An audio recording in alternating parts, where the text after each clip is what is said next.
Now hear this. Breaking news. The Lord is my God. His right hand of favor is full of strength enough to defeat any enemy. That is all. Top of the morning to you.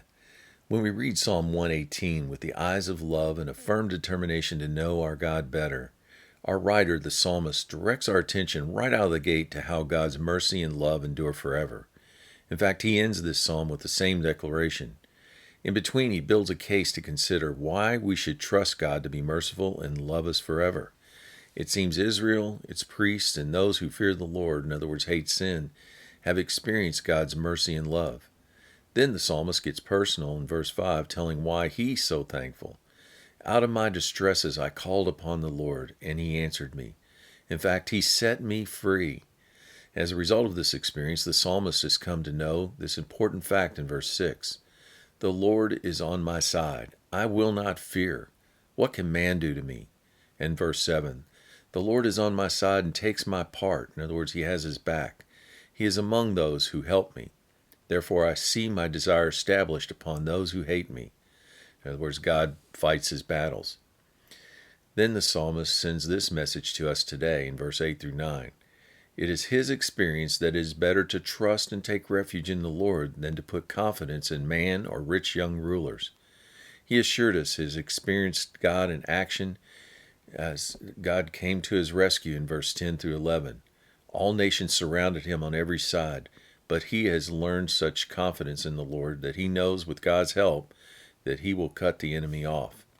Verse 12 assures us that no matter how sudden and fierce the enemy's attacks, God is greater, and through his authority, we can then cut off the enemy and defeat them. In verse 13 through 17, the psalmist addresses his adversary, boasting that though you come at me to make me fall, the Lord helps me. In fact, the Lord is my strength and inspiration, and the only one I trust to save me. His right hand of favor is valiant and strong, so much so, verse 12, I shall not die but live.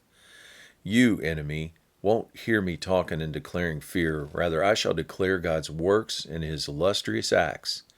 The reason he can be so bold is he has access to the Lord through righteousness on right standing with God. It is there God hears and answers our cries for help to be saved and delivered thanks to Jesus, our rock, who is the cornerstone of the church, verse 22. Thanks to the Lord God and his works, we can wake up every day thankful, for this is the day the Lord has made, and we shall rejoice and be glad in it. Verse 24. Word of encouragement.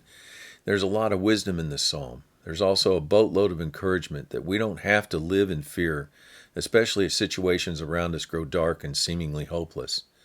Let's take the advice of the psalmist. If we're going to talk about anything, let's declare God's great works, better than listening to the doom and gloom of the secular media has to offer. Then we can agree with the psalmist. We will not die, but live. Have a great day.